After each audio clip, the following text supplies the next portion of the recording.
Bonjour à tous et bienvenue sur Tirelire Cassé pour une vidéo très courte. Vous allez voir, vous êtes de plus en plus nombreux à acheter le LG OLED C1048 suite à mes recommandations. Cet écran souffre d'un tout petit défaut et je vais vous montrer aujourd'hui comment le corriger.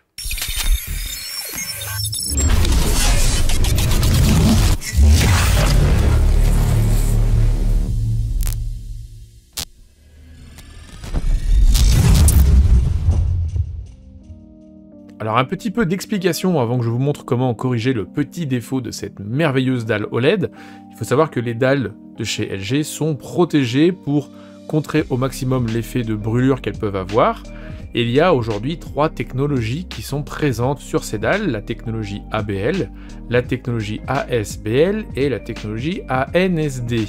La technologie ABL, on ne va pas y toucher, c'est un peu l'effet que vous avez si vous avez une image qui est entièrement blanche. Vous avez dû remarquer que l'écran baisse un tout petit peu sa luminosité instantanément et que si par exemple vous faites apparaître le menu démarrer sur Windows ou que vous faites apparaître n'importe quelle fenêtre qui ferait que la surface est beaucoup moins blanche, la luminosité revient à la normale. Ça on n'y touche pas, c'est la protection de la dalle par rapport à l'intensité lumineuse. Ce que l'on va modifier par contre, c'est l'ASBL pour Automatic Static Brightness Limiter et la NSD, l'Automatic New Station Dimming. Alors à quoi ça correspond? C'est un petit peu comme un économiseur d'écran. Vous avez dû remarquer que parfois pendant les lives, je vous disais que mon écran passait en économie d'énergie. Alors c'est pas de l'économie d'énergie. Lorsque l'écran a une grande partie de sa surface qui est statique pendant plus de 60 ou 90 secondes suivant les deux modes, il va automatiquement baisser fortement sa luminosité au point que parfois, moi lors de mes lives, mes fenêtres de contrôle deviennent quasiment illisibles. C'est donc ces deux technologies-là que l'on va désactiver. Alors, est-ce que c'est risqué? Pas risqué. Sur tous les articles que j'ai pu trouver, c'est pas censé être risqué, étant donné que de toute façon, moi quand ça arrive, immédiatement derrière, je fais bouger une de mes fenêtres pour revenir à la luminosité maximum. Mais disons que si vous travaillez pendant un moment sur, par exemple, un montage vidéo qui a peu de parties de l'écran qui bougent, ça peut être agaçant de devoir faire bouger des fenêtres. Et vous êtes deux aujourd'hui sur Discord à m'avoir posé la question, à savoir comment résoudre ce souci.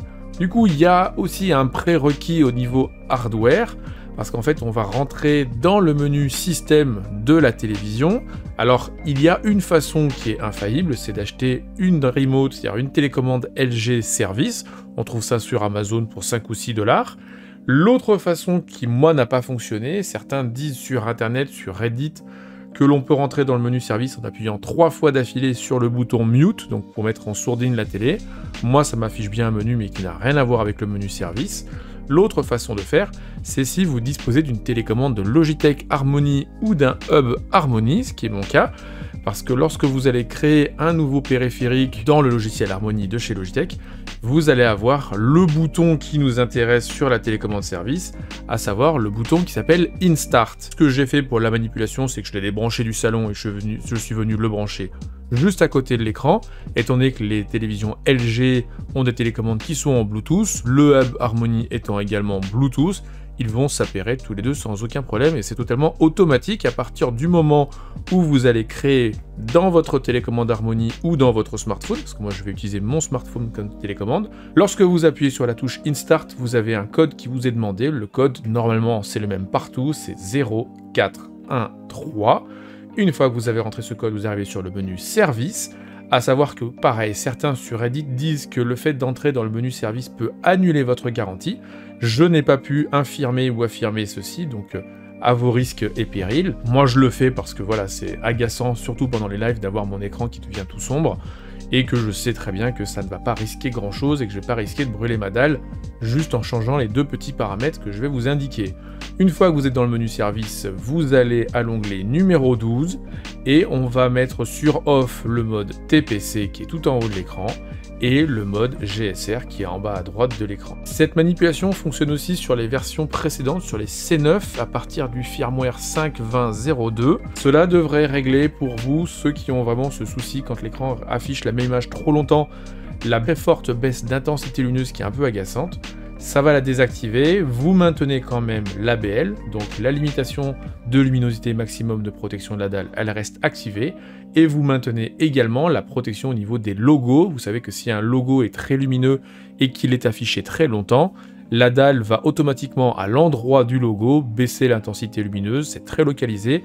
Cette fonction reste également active. Tout ce que l'on a désactivé là, c'est uniquement si vous avez une image statique plein écran pendant plus de 60 ou 90 secondes et que l'écran va baisser fortement la luminosité, et c'est un petit peu agaçant dans certaines utilisations.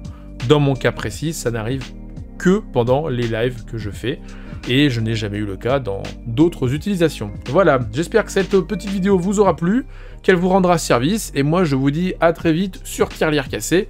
Pour plus de contenu, prenez soin de vous, et à bientôt, ciao ciao.